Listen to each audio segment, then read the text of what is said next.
আপনার অ্যাকাউন্টেও কি এখনো অন্নপূর্ণা ভান্ডারে ৩০০০ টাকা ঢোকেনি? আপনি কি চিন্তায় আছেন যে নতুন করে আবার ফর্ম ফিল আপ করতে হবে কিনা? একদম ঘাবড়াবেন না।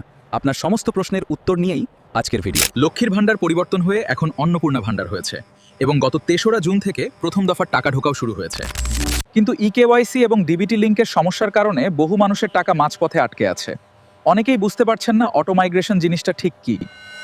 একদম ঘাবড়াবেন না। আপনার সমস্ত প্রশ্নের উত্তর নিয়েই আজকের ভিডিও। লক্ষ্মীর ভান্ডারের টাকা আপনাদের যে অ্যাকাউন্টে ঢুকতো সেই অ্যাকাউন্টের সাথে এনপিসিআই ম্যাপিং করানো আছে কিনা আগে মোবাইল থেকে চেক করুন।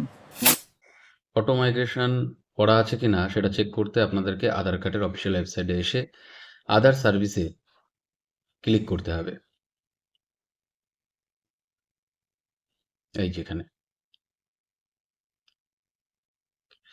এরপর স্ক্রল করে নিচে আসবেন, এসে দেখবেন আধার লিঙ্ক স্ট্যাটাস, এখানে ক্লিক করবেন।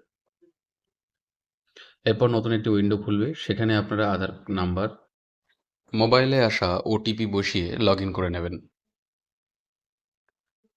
এরপর নিচে স্ক্রল করে দেখবেন আধার সেটিং স্ট্যাটাস বলে অপশনে ক্লিক করে যদি অ্যাক্টিভ দেখায় তাহলে ভাববেন অটো মাইগ্রেশন হয়ে গেছে।